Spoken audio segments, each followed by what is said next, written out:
विशाल भुजाओं के द्वारा द्वंद्वों को क्यों पकड़ने की कोशिश करते हो?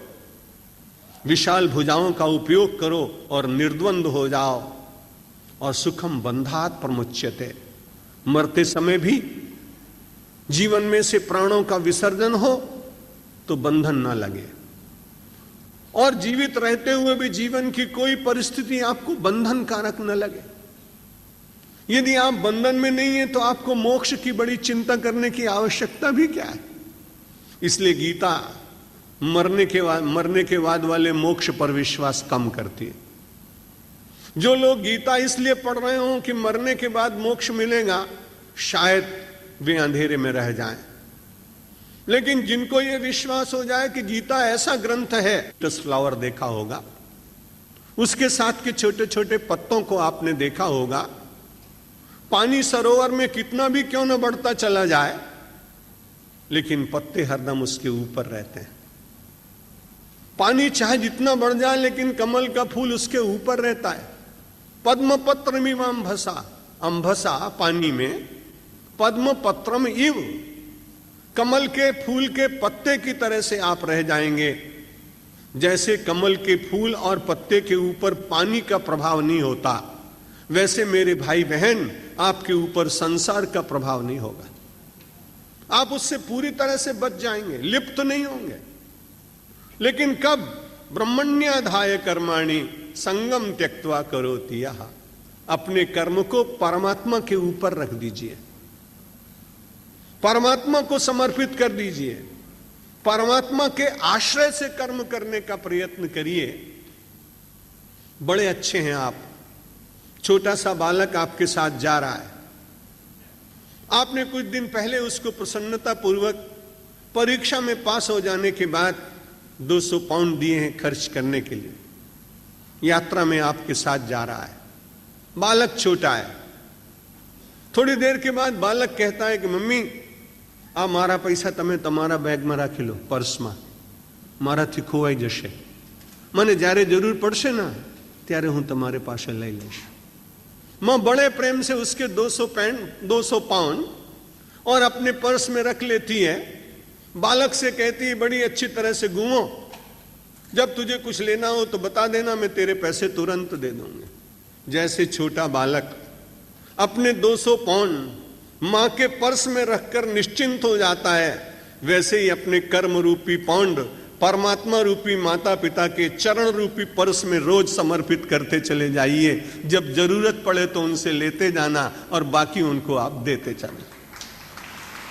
ब्रह्मण्याधाय कर्माणि संगम त्यक्त्वा करोति यः, परमात्मा को समर्पित करने के बाद कर्म, और निरासक्त होकर जब कोई व्यक्ति कर्म करता है, लिप्यते न स पापेन, बड़ा डर है व्यक्ति को सबसे बड़ा पाप लगेगा। आजकल तो ऐसा चिंतन नहीं होता, लेकिन 100 वर्ष पहले हर एक आदमी सोचता था ये काम करेंगे इससे पाप तो नहीं लगेगा। रास्ते चलते कोई चींटी भी मरे तो विचार करते थे कि कहीं पाप तो नहीं लगेगा। अभी तो व्यक्तियों की हत्या लोग कर डालते हैं, चिंता ही नहीं होती। लेकिन जब ये ग्रंथ लिखा गया या कहा गया, तब लोगों के मन में पाप का भय था, परमात्मा से प्रीति थी। इसलिए भगवान कहते हैं कि तू केवल युद्ध इसलिए नहीं करना चाहता है कि तुझे पाप का डर लग रहा है। पहले अध्याय में वर्णन कर चुका है, इसलिए भगवान उसकी वृत्ति का स्मरण करके उसे बार बार कहते हैं कि तू केवल युद्ध इसलिए नहीं कर रहा है कि तुझे पाप लगेगा। अरे मैं तुझे विश्वास दिलाता हूं, अपने कर्म मुझे समर्पित कर दे।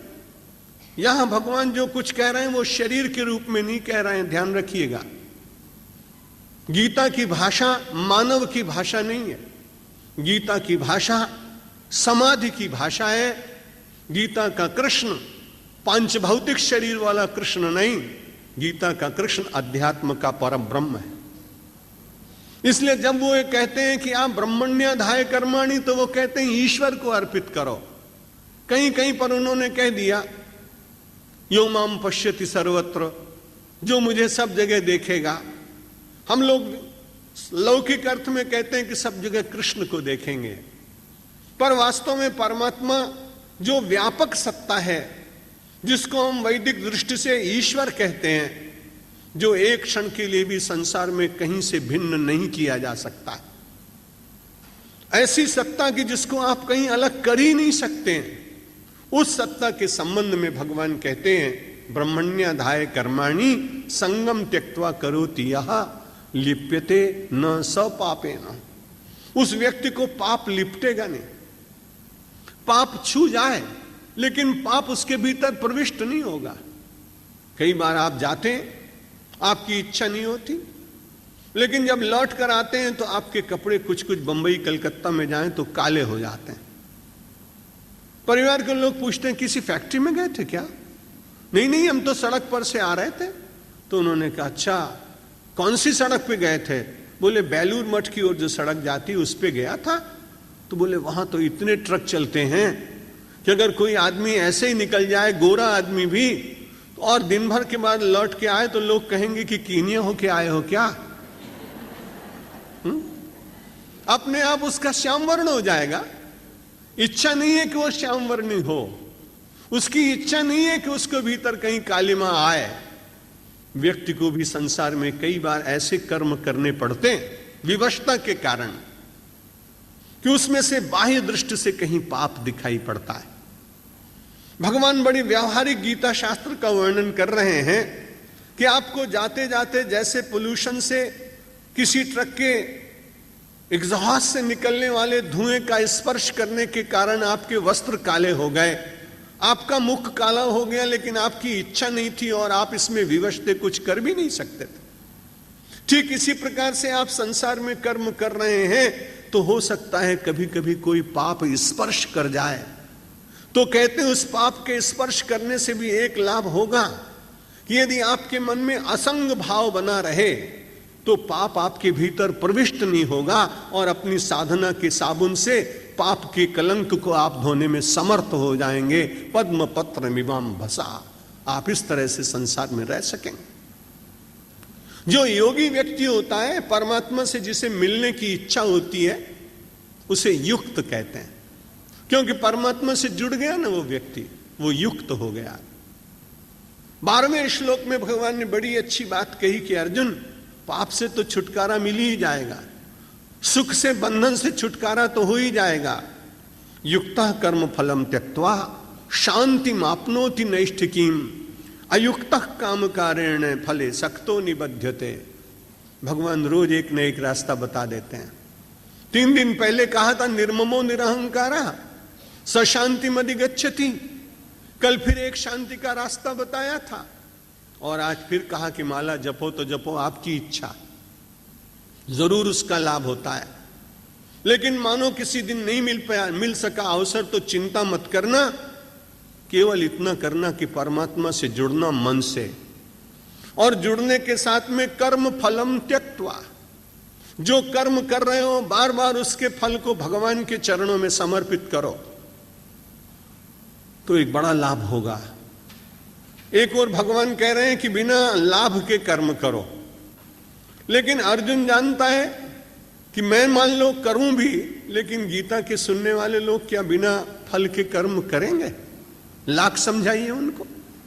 और ऐसा होता तो आज तक पता नहीं कितने नैष्कर्म योगी हो जाते। इसलिए तुरंत अर्जुन मन में सोचता है कि हम तो इनको अपना कर्म फल अर्पित कर दें, महाराज हमको क्या देंगे, श्री कृष्ण भगवान हमको क्या देंगे। मन में उसके विचार जगता है, और जैसे ही विचार जगता है वैसे भगवान कहते हैं अर्जुन, तुम तो परमात्मा के साथ जुड़कर असंग भाव से कर्म करो, और मैं तुम्हें एक ऐसी वस्तु दूंगा जो दुनिया में कोई दे नहीं सकता। अर्जुन बड़ा जागृत हो गया। उसने सोचा भगवान क्या देने वाले। भगवान ने कहा शांति मापनोति नैष्ठिकीम, तुझको वो मिलेगा जिसके लिए सारी दुनिया काम करती है, शांति मिलेगी। और कैसी शांति मिलेगी? नैष्ठिकीम, निष्ठा से उत्पन्न होने वाली शांति तुझको प्राप्त हो जाएगी। इससे बड़ा लाभ और क्या हो सकता है? इसलिए आप जगत में कर्म करिए, जिस जिस क्षेत्र में जीवित हैं। कर्म के परित्याग करने की आवश्यकता नहीं है, लेकिन बार बार प्रयास करिए, होना बहुत कठिन है। कर्म फल का परित्याग करके कर्म करना है बड़ा कठिन, लेकिन यदि आप कर्म फल की चिंता न करें तो भी फल तो मिलेगा। आप 1 तारीख से लेकर 30 तारीख तक काम करते हैं, आप कभी रोज थोड़ी सोचते हैं कि सैलरी मिलेगी। काम किया है तो सैलरी तो मिलने वाली है। ठीक इसी प्रकार से यदि आपने सत्कर्म किया है तो फल की चिंता आप न करें। परमात्मा बहुत ही न्यायपूर्वक सबको देता है, वो हमको जरूर मिलने वाला है। लेकिन अयुक्तः काम कारेण, और जो योगी नहीं है, जो भगवान से जुड़ा नहीं, वो अपनी कामनाओं के कारण बार बार निबध्यते बार बार बंधन को स्वीकार करेगा। ये मनुष्य की अपनी इच्छा है कि वो बंधन की ओर जाए या वो मुक्ति की ओर जाए। बहुत विचार करते करते भगवान ने 17वें अध्याय में कहा, तद्बुद्ध्या तदात्मानः तन्निष्ठा, 17वां श्लोक, तद्बुद्ध्यस्तदात्मानं माना तन्निष्ठा तत्परायणाः गच्छन्त्य पुनरावृत्तिम ज्ञान निर्धूत कल्मषा। उस परमात्मा, यहां तद शब्द परमात्मा के लिए है। अपनी बुद्धि को उस परमात्मा के साथ जोड़िए। तदात्मानम, अपनी आत्मा को, अपने चिंतन को परमात्मा के साथ जोड़िए। तन्निष्ठा, आपकी सारी निष्ठा परमात्मा के प्रति हो। तत्परायणा, और अपने जीवन में उसी के द्वारा जुड़े रहें, तत्परायण हो जाएं। यहां पारायण हो रहा है। पारायण इसलिए हो रहा है कि आप परायण हो जाएं। परायण का अर्थ होता है संलग्न हो जाएं, उसके साथ नित्य जुड़ जाएं।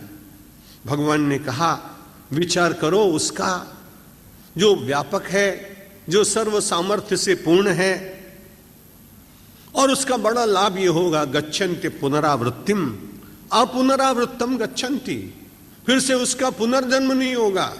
ज्ञान निर्धूत कल्मषा, ज्ञान के द्वारा उसके सारे जितने पाप हैं, कल्मश हैं, वे दूर हो जाएंगे, धुल जाएंगे, समाप्त हो जाएंगे। इसलिए व्यक्ति को अपनी बुद्धि का उपयोग लौकिक दृष्टि से तो करना चाहिए, अच्छी बात है। लेकिन बड़ी अच्छी बात तो इसमें है कि मानव निरंतर, जो बुद्धि केवल संसार की ओर भागने का यत्न करती है, उस बुद्धि को बार बार तन्निष्ठा तत्परायण, उसमें बार बार परायण होने का प्रयत्न करे। और यदि ऐसा करेगा तो अपने जीवन के जितने भय हैं, पाप हैं, कल्मश हैं, नष्ट हो जाएंगे। चर्चा करते करते 22वें श्लोक में मानव को पुनः जगाने का भगवान ने प्रयत्न किया। ये संस्पर्शजा भोगा दुख योनएव ते आद्यंतवंतः कौन्तेय न तेषु रमते बुधा। बुद्धिमान प्राय वो माने जाते हैं जिनके पास बहुत डिग्रियां हों। बुद्धिमान व्यक्ति वो भी माने जाते हैं जो अपनी बुद्धि के द्वारा दूसरों को थोड़ा ठगने का प्रयत्न कर लें। बड़े चतुर माने जाते हैं वो लोग। वो अपनी चतुराई का अपने मित्र मंडल में कई बार वर्णन भी करते हैं, और वो अपने को बहुत श्रेष्ठ मानने का यत्न करते हैं। लेकिन भगवान श्री कृष्ण ने कहा कि नहीं, वो बुद्धिमान लोग नहीं, ये संस्पर्शजा भोगा दुख योना एव ते। अर्जुन ने प्रश्न किया कि महाराज दुख उत्पन्न कहां से होता है? योनि शब्द का प्रयोग किया है। वो दुख की योनि कौन है जहां से दुख उत्पन्न होते हैं? उन्होंने, भगवान ने कहा, ये संस्पर्श से उत्पन्न होने वाला क्षणिक सुख जब व्यक्ति के भीतर अज्ञान उत्पन्न कर देता है, तो यही सुख जो थोड़ी देर के लिए व्यक्ति को प्रसन्नता देते हैं, वही उसके बंधन के कारण बन जाते हैं। यही संस्पर्शजा भोगा, संस्पर्श से उत्पन्न होने वाले संसार के जितने भोग हैं, दुख योन एव ते, अरे दुख के उत्पत्ति स्थान बन जाते हैं। परिणाम क्या आता हुआ है? और जितने ये पदार्थ हैं, जितनी वस्तुएं हैं, जितने क्षणिक सुख देने वाली चीजें हैं, आद्यंतवंतः, ये आदि भी है और अंत भी है। ये सदा व्यक्ति के साथ रहती नहीं।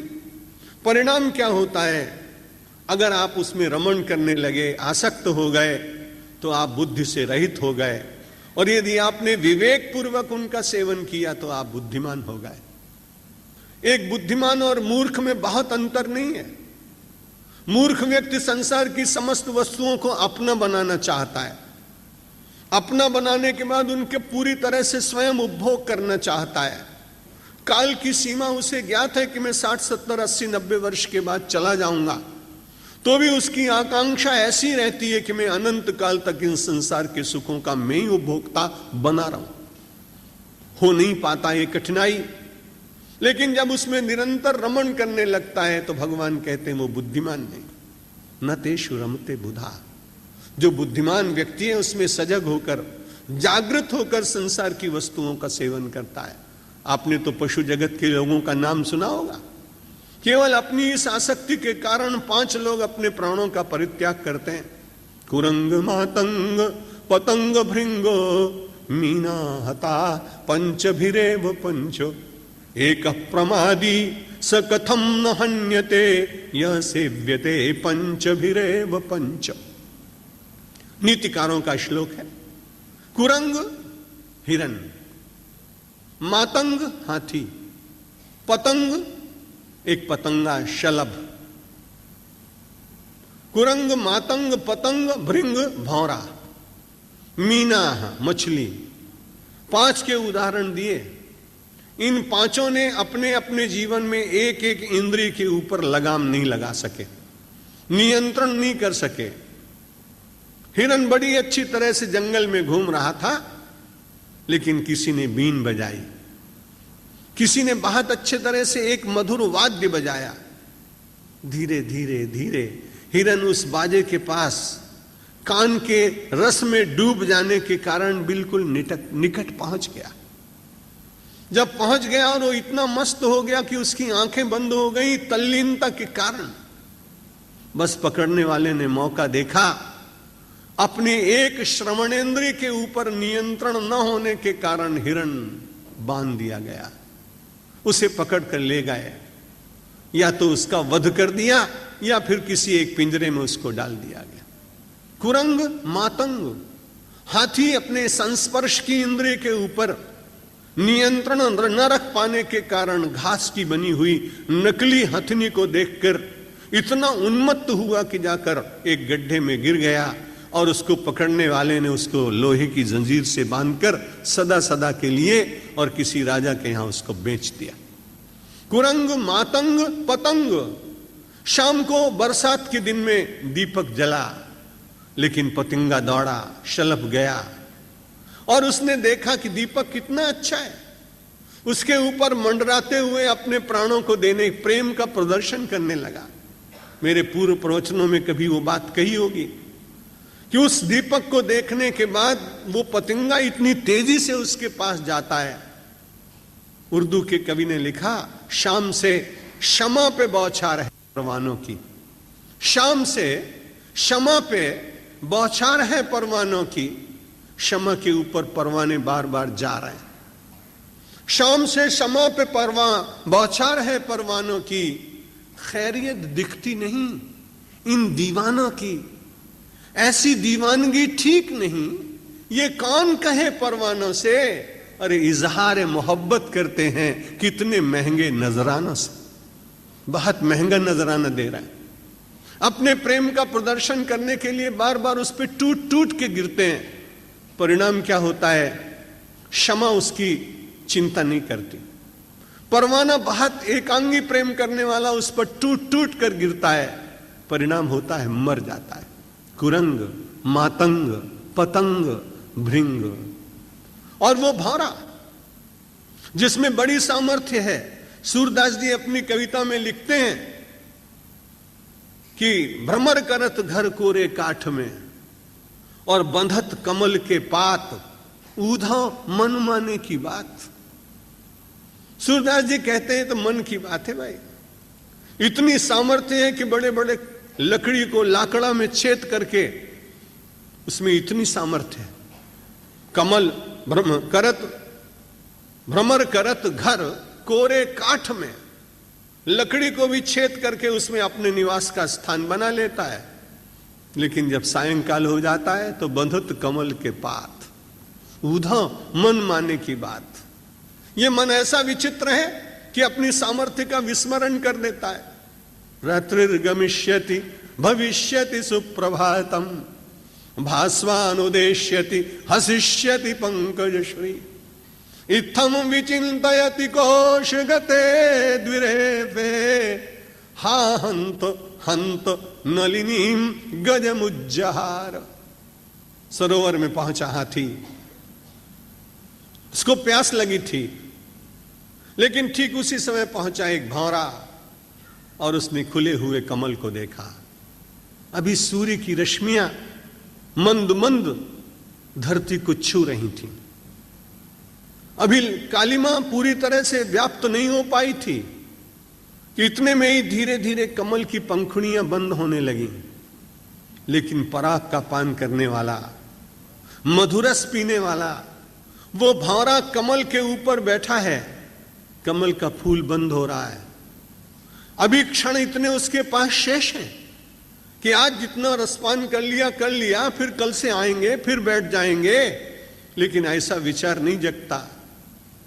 वो रसपान करने की आकांक्षा से वो उस कमल के भीतर बंद हो जाता है। रात आती है, अभी भी उसकी हिम्मत तो है। लकड़ी के भीतर छेद करने वाला क्या कमल की पंखुड़ियों को नहीं छेद सकता? लेकिन हायरी आसक्ति, हायरे संग, वो संग और आसक्ति के कारण कैसा लिप्त हुआ। मन में दूसरा विचार आने लगा, रात्रि गमिष्यति, बैठे रहो चुपचाप, रात चली जाएगी। भविष्यति सुप्रभातम, सवेरे अरुणाई झांकेगी उषा की, बाल सूर्य की किरणें पुनः पृथ्वी को और सरोवर को स्पर्श करेंगी और ये फूल खिल जाएगा, मैं उड़ जाऊंगा। रात्रि गमिष्यति भविष्यति सुप्रभातम, भास्वान उदेश्यति हसिष्यति पंकजश्री, पंकज की श्री खिलेगी। बड़ी कठिनाई हुई। ये तो अभी सोच रहा है भौरा, दूसरी घटना घटती है। प्यासा हाथी आता है, पानी पीता है। पानी पीने के बाद उसने कभी ऐसा विचार नहीं किया कि कमल के फूलों को भी खाना चाहिए, पर आज उसके मन में इच्छा हो गई कि इतने अच्छे कमल के फूल हैं, चलो खा लेते हैं। हा हंत हंत नलिनीम गजमुज्जहार, उस हाथी ने उस कमल के फूल को अपने पेट में रख लिया। अगर आसक्ति न होती तो उड़ सकता था, लेकिन आसक्ति के कारण बंध गया, बंधने के कारण प्राण चले गए। किसने बांधा? विचार किया।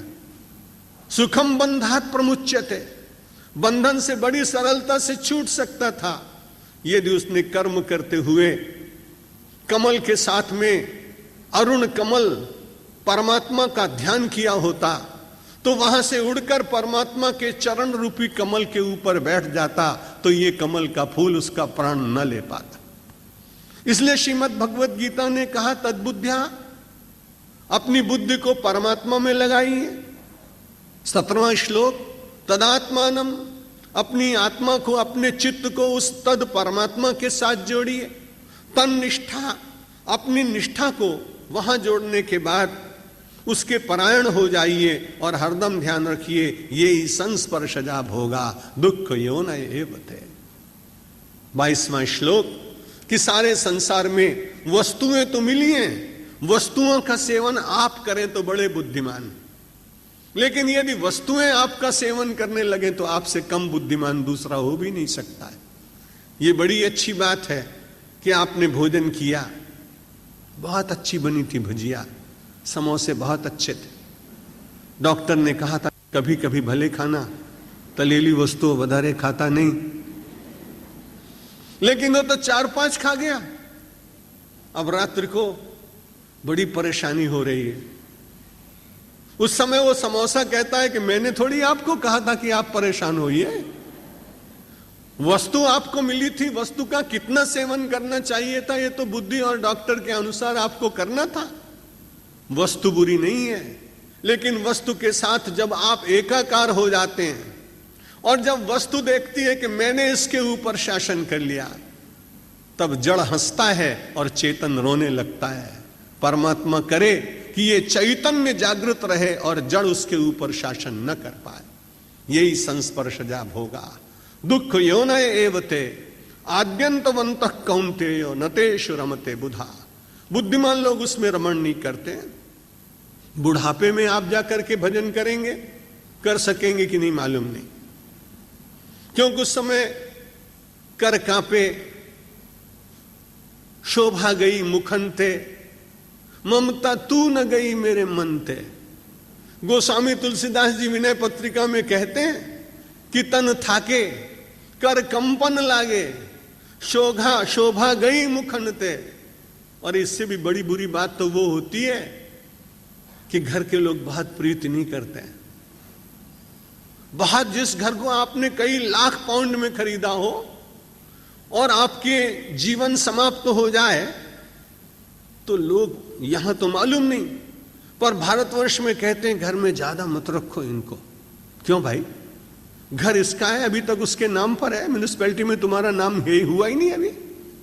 वो कहता है इस बात की चिंता नहीं है कि उसका मकान नहीं है, लेकिन वो सूरदास जी महाराज जीवन का सत्य बताते हैं कि जाति रियाते प्रीति घनेरी, सोई देख डरई हैं, जा दिन मन पंछी उड़ जई हैं, ता दिन तेरे तन तरुअर के सब पात झर जई हैं।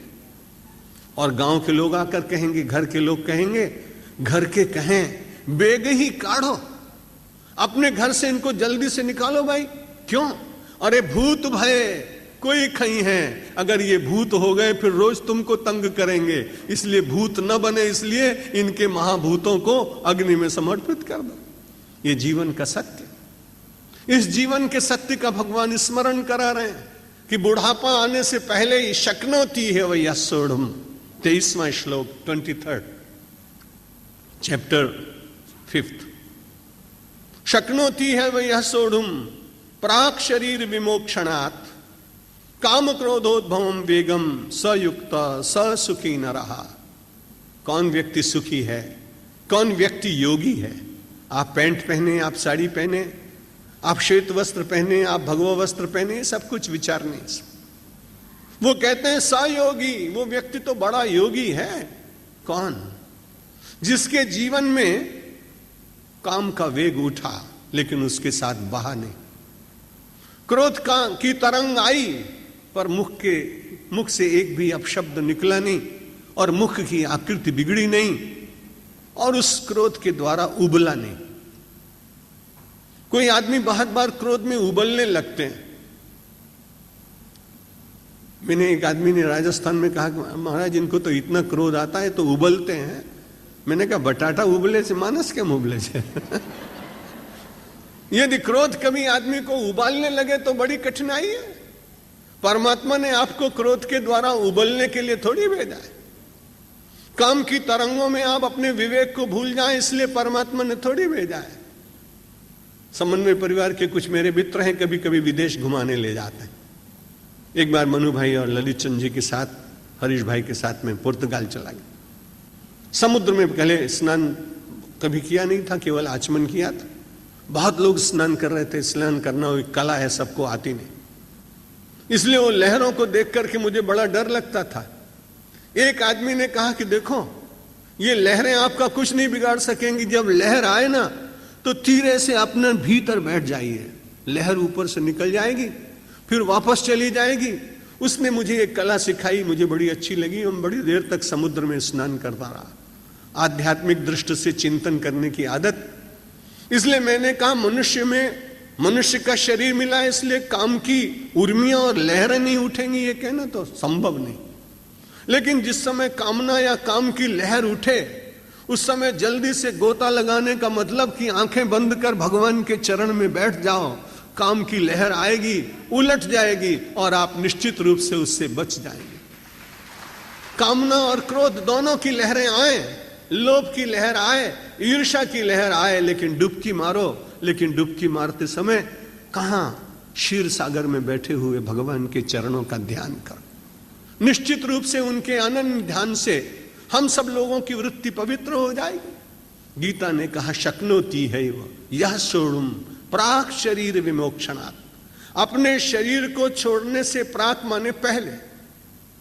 जो व्यक्ति काम क्रोध के वेग को सहन करने में, उनके साथ न बहने में, उनका दृष्टा बन जाने में, उनका साक्षी रहने में जो समर्थ हो जाता है वो व्यक्ति सयुक्तः, वो योगी है। स युक्ता स सुखी, और उसके बाद उसको वास्तविक सुख भी मिलता है। और बड़ी अच्छी बात कही अर्जुन को भगवान ने यहां, एक प्रकारांतर से बात कही है। गीता अपने अर्थ कई बार तुरंत बताती है, कभी कभी। अभी मैं विचार कर रहा था कि भगवान ने नरा शब्द का क्यों प्रयोग किया। भगवान ने अर्जुन से कहा कि देख, जो तू रो रहा है ना बार बार, जो अच्छे पुरुष होते हैं वो कम रोते हैं।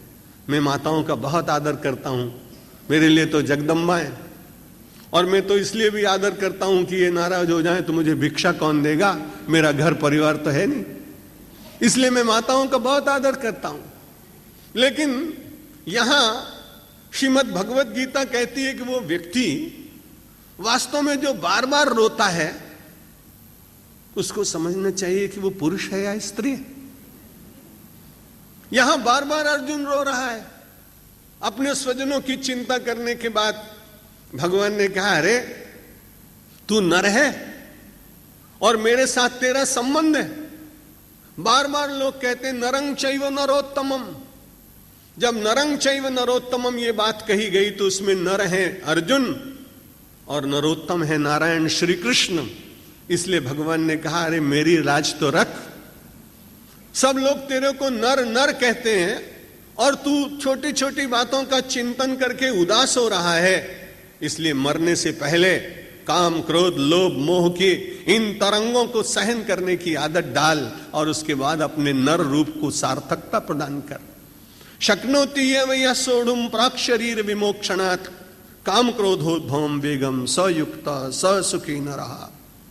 अंतिम श्लोक में बड़ी अच्छी बात कही, यदि आप अपने को भोक्ता मानते हैं तो आप दुखी होंगे। संसार में जितने अच्छे कर्म हैं वो सब यज्ञ ही हैं। केवल हवन करना ही यज्ञ नहीं है।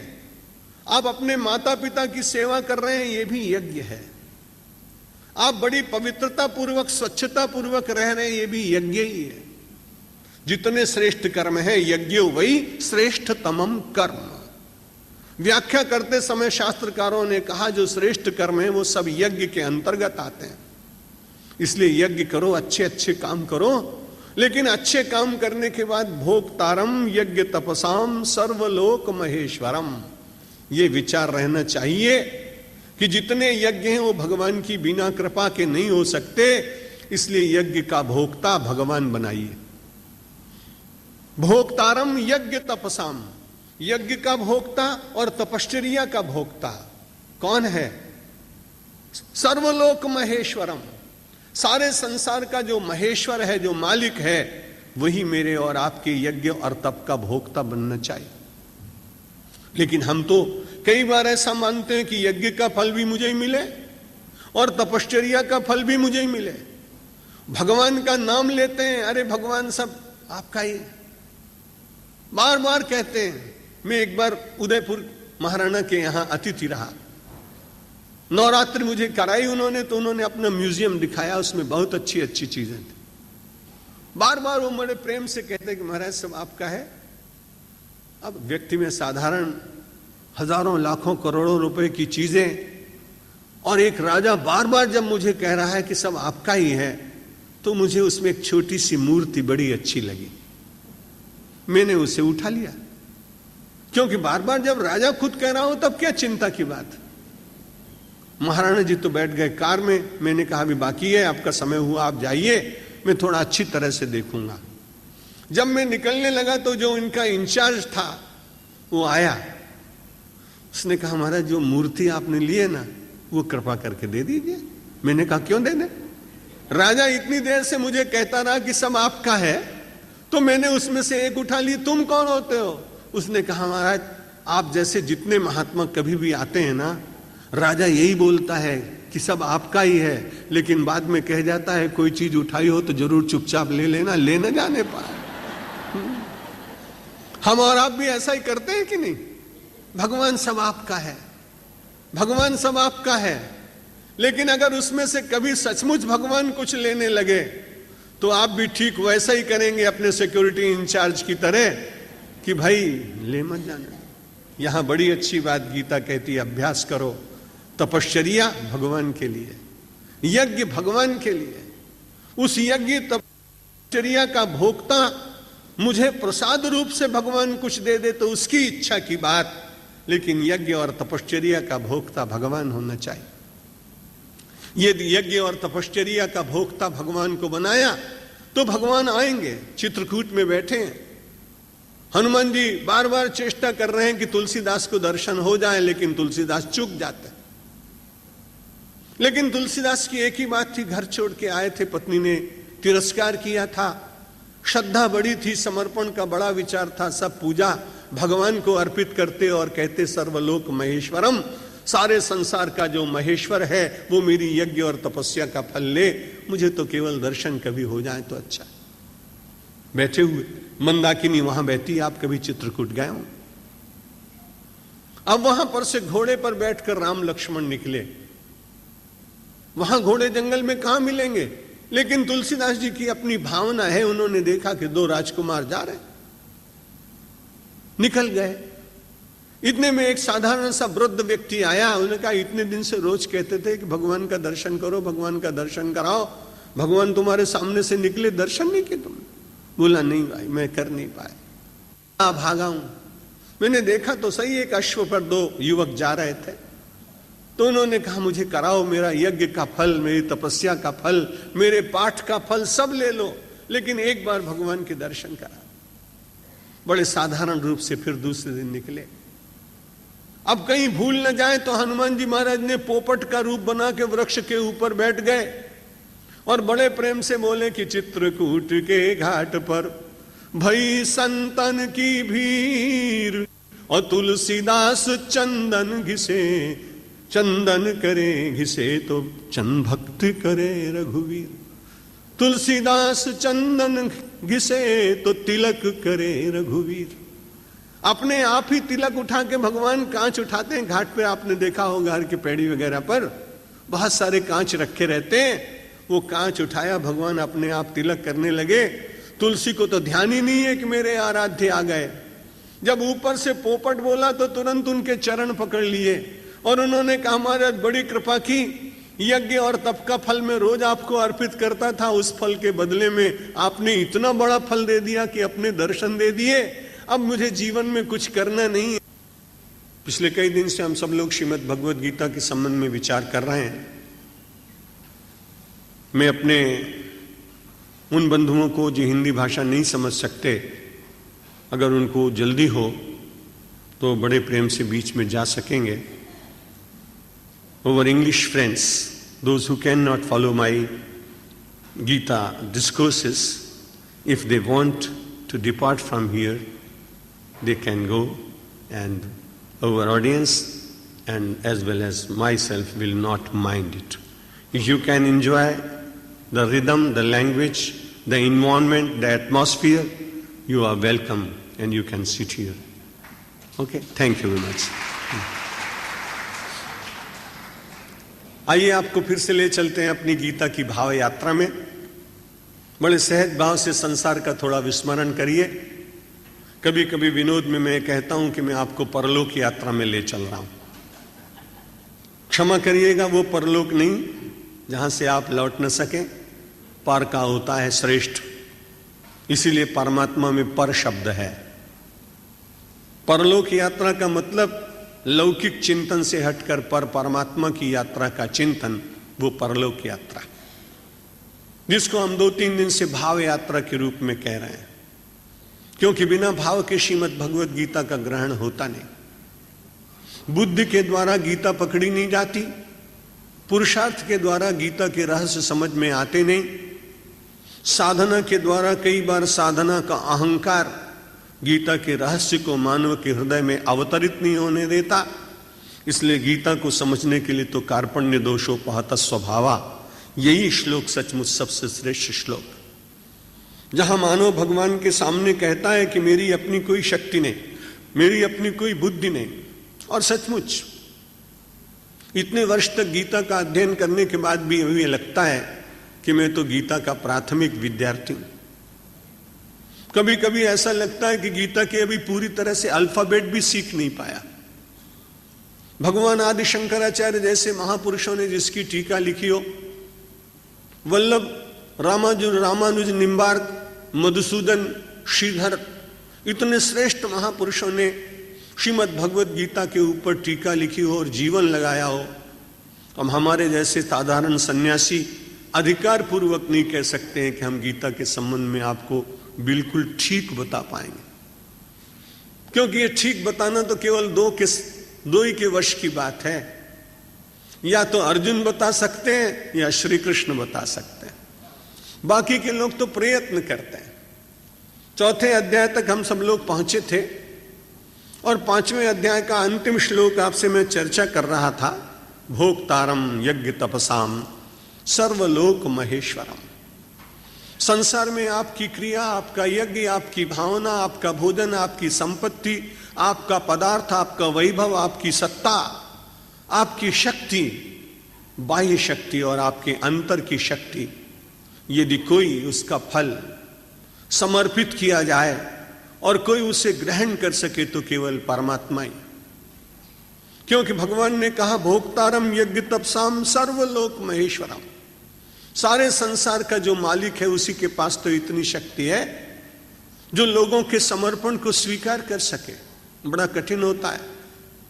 दुनिया की जितनी सरकारें हैं, चाहे इस देश की हो चाहे दूसरे देश की, वो अपने प्रजा से टैक्स लेती और चुनाव से पूर्व वो सब लोग अपनी अपनी घोषणा पत्र में इतनी झूठी बातें लिखते हैं जितने संसार में शायद लिखी नहीं जा सकती। और इस दृष्टि से अपने देश की निंदा नहीं करना चाहिए।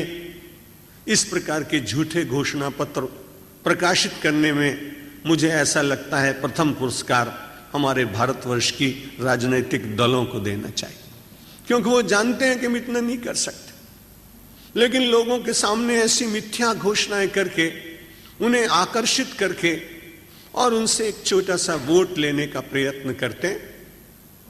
पर परमात्मा श्री कृष्ण जब ये बात कहते हैं कि सारे संसार के यज्ञ और सारी श्रेष्ठताओं का भोक्ता परमात्मा है, तब आप निश्चित मानिए कि वो ग्रहण करने के बाद देने की उसमें सामर्थ्य है। इसीलिए वो सबसे डंके की चोट कहता है कि तुम अपने कर्म, अपनी शक्ति और अपनी प्रतिभा को मेरे चरणों में समर्पित करो। यदि ऐसा ना होता तो इतिहास में ऐसे अनेक प्रमाण मिलते हैं कि सुदामा अकेले में बैठकर रोज भगवान की पूजा करता है। बड़ा विपन्न व्यक्ति है, देने को कुछ है ही नहीं। परिवार में तो फूटो तवा और टूटी कठौती। जिसके घर में रोटी बनाने का साधन तवा नहीं है और जिसके घर में आटा गूंथने के लिए कठौती नहीं है, वो व्यक्ति भगवान को दे भी क्या सकता था। लेकिन ये बड़ी विचित्र बात है कि जो कुछ भी वो करता है वो मन से सब भगवान के चरणों में समर्पित करता है। यदि यद कर्म करोमि तत्तदखिलम शंभो तवाराधनम। जैसे मानस पूजा करने वाला व्यक्ति कहता है जो जो भी मैं कर्म करूं वो सब आपके चरणों में मैं समर्पित करता हूं, वो आपकी आराधना है। सुदामा भी अपने एकांतिक कुटीर में विपन्नता और गरीबी के बीच में भगवान की आराधना करता है। गरीबी में आराधना और प्रामाणिकता, ये दोनों वस्तुएं यदि मानव के पास बनी रहें तो स्वाभाविक रूप से परमात्मा अंतर्दृष्टा होने के कारण, सर्वदृष्टा होने के कारण वो उसे देखता है कि कितनी प्रामाणिकता से जी रहा है। कुछ लोग बीच में सुदामा को कुछ देने के लिए आए हैं, ऐसी कथा भी कहीं मैंने पढ़ी। पर जब सुदामा के पास गए तो उन्होंने कहा कि मैं जिसकी आराधना कर रहा हूं उसको मालूम नहीं है कि मैं गरीब हूं, इसलिए तुमसे मैं अपनी गरीबी कभी भी नहीं दूर करा सकता हूं। यदि मुझे अपनी गरीबी को दूर कराना होगा तो जिसको मैंने समर्पित किया है सर्वलोक महेश्वरम, वही परमात्मा मेरी दारिद्र्य को दूर करेगा। मैं तुमसे कुछ प्राप्त नहीं करना चाहता हूं। इसमें उसका अभिमान नहीं है, उसकी अपने इष्ट के प्रति श्रद्धा है। इसमें उसको अपने इष्ट देव के प्रति विश्वास है। और वही विश्वास, कैसा अद्भुत विश्वास, जिसकी कथा आप अनेक बार सुन चुके हैं कि द्वारिकाधीश अपने स्वर्ण सिंहासन पर बिठाकर और सुदामा का चरणोदक ग्रहण करते हैं। लोगों ने ऐसा माना कि एक दरिद्र व्यक्ति का सम्मान हुआ। मेरी मान्यता तो यह है कि जब श्री कृष्ण ने सुदामा के चरण धोए तब संपन्नता शर्मा गई और विपन्नता सारे संसार में प्रसन्न हो गए। उसको लगा कि गरीबी भी दुनिया में कभी सम्मान की पात्र होती है। आज तक तो लोगों ने यही माना था कि वैभव ही केवल पूजा करता है, लेकिन उस दिन संसार ने जाना कि प्रामाणिकता, सत्य, तपश्चर्या, साधना, अभाव में रहते हुए भी अपने सिद्धांतों से कभी भी डिगना नहीं, ये सद्गुण जिसके भीतर हों वो कभी भगवान के सिंहासन पर बैठ सकता है। कहां भटकते रहे, तुमको मालूम था कि मेरे पास इतना है, चिट्ठी लिख देते, ड्राफ्ट भेज देता, मनी ऑर्डर करा देता, पोस्टल ऑर्डर भेज देता, किसी मित्र को कह देता गरीब है यार थोड़ा दे दो, मदद कर देना, मेरा पुराना दोस्त है, साथ में पढ़ा है। लेकिन भगवान श्री कृष्ण ने कुछ नहीं कहा। उन्होंने कहा आए सखा न कितने दिन खोए, अरे मेरे मित्र तुम इतने दिन तक आए नहीं। मैं बार बार सोचता था कि मेरा मित्र कभी आएगा क्या। तुम सोचते थे कि तुम कभी मेरे यहां जाओगे और मैं निरंतर सोचता था कि तुम कभी मेरे पास आओगे। बड़ा अच्छा हुआ सुदामा, यदि तुमको संपन्नता मिली होती तो मुझे विपन्नता का श्रृंगार करने का सौभाग्य न मिलता। आज मैं धन्य हो गया। मैंने एक इतिहास के नए पृष्ठ की रचना की कि एक दरिद्र तपस्वी के चरण धोकर मैंने भी अपने प्रासाद के रजोगुणी वातावरण को धन्य बनाने का प्रयत्न किया। इतिहास का अनूठा पृष्ठ। भोक्तारम यज्ञ तपसाम सर्वलोक महेश्वरम। दूसरी पंक्ति तो बहुत ही अच्छी, मुझे तो बहुत छूती है। सुहृदम सर्वभूतानाम ज्ञात्वा माम शांति मृच्छति। भगवान ने कहा कल मैं आपसे निवेदन कर रहा हूं, जहां वे माम शब्द का प्रयोग करते हैं वहां वो शरीर की दृष्टि से विचार नहीं करते। गीता की भाषा संस्कृत भाषा होने पर भी समाधि भाषा है। गीता में माम शब्द जब श्री कृष्ण कहते हैं तब समझ लीजिए कि उस समय वो शरीर में है ही नहीं। वो शरीर से ऊपर उठकर व्यापक सत्ता के साथ अपनी एकात्मता का अनुभव करने के बाद ब्रह्म के रूप में ही बोल रहे हैं। यदि ये सिद्धांत सत्य ना होता तो भगवान शंकराचार्य कभी किसी आदमी से न कह पाते कि जीवो ब्रह्मैव न परः, जीव ही ब्रह्म है। सचमुच आपको भी अधिकार कभी कभी मिल जाएगा यदि वैसी साधना और वैसा त्याग हो। वो अधिकार एक बिना पढ़े लिखे साधु को मिला था, जिसके चरणों में बैठकर विवेकानंद विश्व पुरुष बन गए थे। रामकृष्ण परमहंस कभी कभी जब समाधि में होते थे तब वो कह देते थे कि जो राम थे, जो कृष्ण थे, वही नरेंद्र रामकृष्ण बनकर आए। लेकिन सामान्य रूप से कभी नहीं कहते थे। जब लोग उनसे कहते कि बाबा आज आपने ऐसा बोला, बोला मैं बोला कुछ, मुझे तो मालूम नहीं कि मैंने कुछ कहा। तब लोगों को पता लगता कि उस समय रामकृष्ण परमहंस शरीर में नहीं थे। व्यापक सत्ता के साथ एकात्म हो जाने के कारण ब्रह्म संपूर्ण रूप से उनके रोम रोम में व्याप्त हो जाता था और तब कभी कभी उनके मुख से ऐसी बात निकल जाती थी। भगवान कहते हैं आपने तुमेव माता च पिता तुमेव बहुत कहा है, कहते रहिए, अच्छी बात है। मन से कहेंगे तो बहुत अच्छी बात है, वाणी से भी कहेंगे तो भी अच्छी बात है, सुनकर कहेंगे तो भी अच्छी बात है। श्री राम जय राम जय जय राम।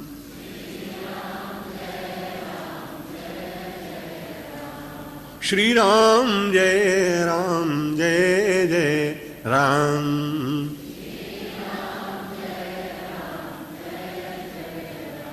अपने इन आदरणीय अंग्रेज बंधुओं को मैं धन्यवाद देता हूं कि इतनी देर तक भाषा न समझ पाने पर भी वो बैठे रहे।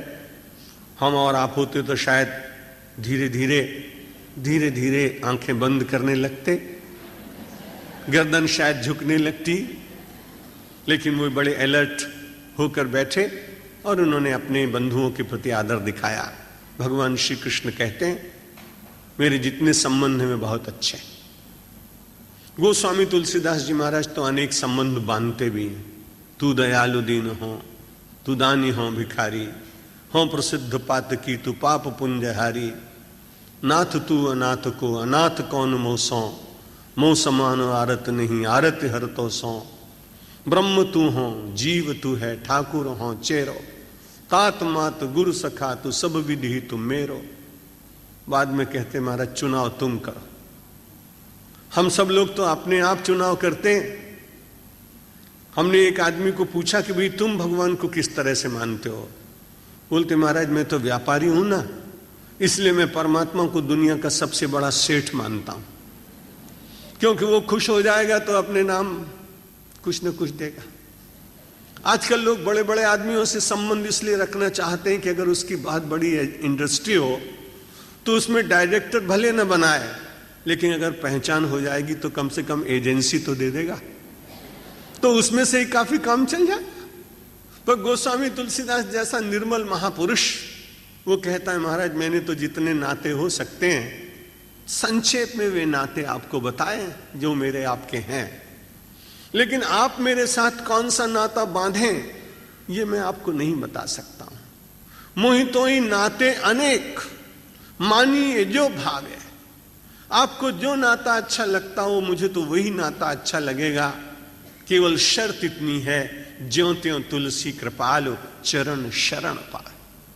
किसी भी नाते से आपके चरण में शरण में आपके दर्शन, आपके स्मरण, आपके स्पर्श, आपकी मुद्रा, आपका भाव, आपकी अंतर चेतना से ये जीव कहीं भी जुड़ा रहे, बस केवल इतनी ही आकांक्षा है।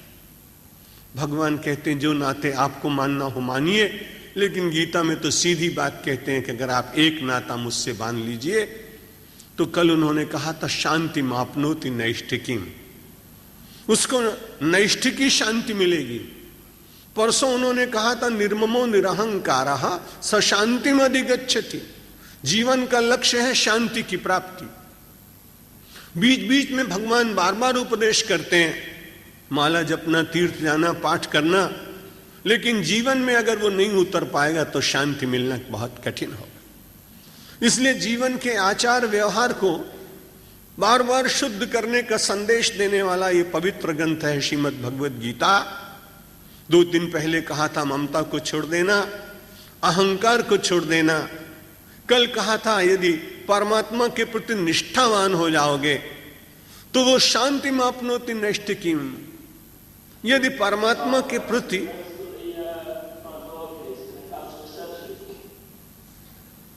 What happened?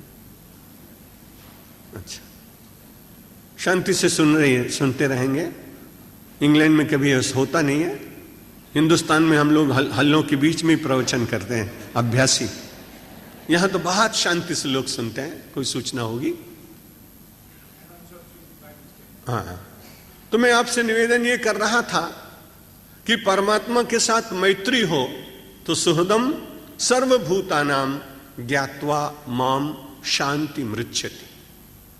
शांति का एक तीसरा उपाय आज बताया कि उस व्यक्ति को शांति मिलेगी जो भगवान को अपना दोस्त मानेगा। सुहृद शब्द का अर्थ होता है फ्रेंड, और पश्चिमी जगत में तो फ्रेंडशिप की बात बड़ी प्रसिद्ध है, इसलिए उसकी बहुत व्याख्या नहीं करेंगे। यहां परमात्मा को अपना मित्र माने सुहृद, तो ज्ञात्वा माम शांति मृच्छति। बहुत दिन तक निकटता हो जाने के बाद बहुत बड़ा आदमी हो तो भी उसके साथ सुहृद का भाव जग जाता है। बड़ी पुरानी घटना है, कभी सुनी भी होगी, याद नहीं रहता है। पिछले 37 वर्ष से आप सबके बीच में युगांडा से लेकर इंग्लैंड तक प्रवचन करता आ रहा हूं। 28 वर्ष की आयु में, 30 वर्ष की आयु में आप सबके मध्य में परमेश्वर ने भेजा था, और अभी 1 महीने के बाद 68 वर्ष का हो जाऊंगा। इतने दीर्घ काल तक आपने आध्यात्मिक संबंध रखा, इसके लिए मैं आपका बड़ा आभारी हूं। तो बहुत दिन हुए आपने नाम सुना होगा, एक बड़ा बादशाह अकबर, और अकबर के साथ रहते रहते बीरबल को बहुत निकटता हो गई। निकटता होने के कारण कभी उसे याद नहीं रहता था कि बादशाह है, इतनी बातें कर लेता था। एक दिन रास्ते में जा रहे थे, रास्ते में देखा एक बड़ा अच्छा बगीचा देखा, उसमें खूब बैंगन लगे हुए थे। जब बैंगन लगे हुए थे कितना अच्छा रंग उनका होता है। हमारा गुजराती भाई बहनों तो जाने छे રીંગણનો बहुत स्वाद आवे छे। तो उन्होंने कहा कि भाई बीरबल कितनी अच्छी ये सब्जी है। अरे महाराज दरबार जहां पना शहनशाह, ये तो आपके बराबर का है। मेरे बराबर का? हाँ, देखिए आपके ऊपर छत्र लगा है, इसके ऊपर भी छत्र लगा, कितना अच्छा। तो उन्होंने कहा कि ठीक है भाई, कल से इसका ही शाक खाएंगे क्योंकि सबसे अच्छा है, अपने बराबरी वाला। शाक खाने लगे। सवारे भुरतो खाए, बपोर पछी भुजिया खाए, અને રાત્રે મસાલા વાળો રીંગણો બને। 3 बार उसने खाना शुरू कर दिया। अभी 15 दिन बीते कि उसके शरीर दर्द होने लगा, पैरों में, जोड़ में वायु का रोग शुरू हो गया। वैद्य और हकीम बुलाए गए। उन्होंने कहा कि आपने कोई ऐसी सब्जी खाई जो वायु को बढ़ाती है। कौन सा शाक खा रहे हैं? कहा जो मेरी बराबर वाला बादशाह जिसके ऊपर छत्र है ना, बैंगन खाता हूं। बड़ी अच्छी बात, तो आप इसको खाना छोड़ दें तो अच्छी बात, ठीक हो जाएंगे। सवेरे बीरबल आया, उसने कहा तुम बड़े नालायक आदमी हो, तुमने मुझको कहा कि बैंगन सबसे अच्छा है, इसलिए मैंने 15 दिन तक वही खाया। उसने बैंगन को उलट दिया, उलट के कहा महाराज इससे बुरा दुनिया में कोई नहीं देखी है, तो तभी इसके सर के नीचे एक खूंटा गाड़ दिया गया है। तो उन्होंने कहा उस दिन तुम कह रहे थे कि इसके ऊपर छत्र लगा है, आज तुम कह रहे हो इसके नीचे खूंटा गाड़ दिया गया। उसने कहा जहां पनाह, मैं तो आपका नौकर हूं, बैंगन का नौकर नहीं हूं। आप जिसमें खुश थे उसमें मैं खुश था। यह बात मैं इसलिए कहना चाहता था कि परमेश्वर की इच्छा में अपनी इच्छा का यदि हमने समर्पण करने का प्रयत्न किया तो परमात्मा का सौहार्द भाव व्यक्ति को ज्यादा अनुभव में आए। सुहृदम सर्वभूतानाम, गीता को मैंने अभी कहा था यूनिवर्सल स्क्रिप्चर है, विश्व का धर्म ग्रंथ है ये। इसलिए अगर भगवान ये कह देते कि हिंदू लोग जब मुझे अपना मित्र मानेंगे तो मैं हिंदुओं के साथ दोस्ती रखूंगा, बड़े गौरव के साथ हम कहते कि हमारे हिंदुओं का ग्रंथ है। लेकिन संसार का कोई भी व्यक्ति कह सकता है कि गीता मेरा ग्रंथ है, क्योंकि गीता ने सर्वभूतानाम शब्द का प्रयोग किया है। विश्व का कोई भी प्राणी इस पवित्र गीता को अपना ग्रंथ मान सकता है। भगवान श्री कृष्ण ने कहा सुहृदम सर्वभूतानाम ज्ञात्वा माम शांति मृच्छति। शांति का कितना सरल उपाय बताया। माला जपे, पाठ करें, ध्यान करें, समाधि लगाएं, आपकी इच्छा साधना के सब अंग हैं, इनसे लाभ होता है।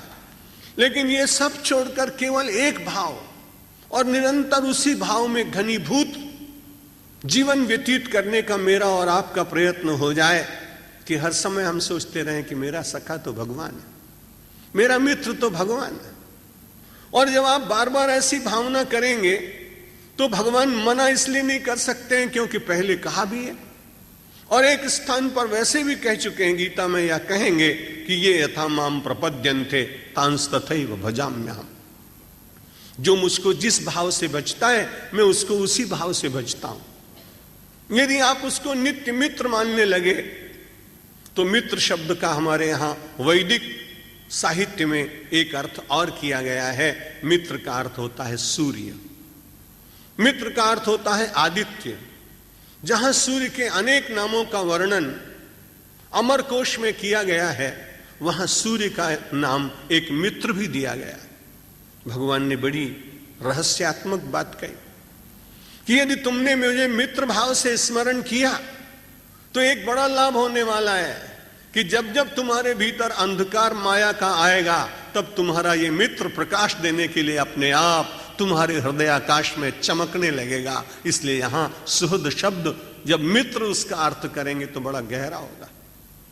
सुहृदम सर्वभूतानाम, सारे संसार के प्राणियों का मैं मित्र हूं।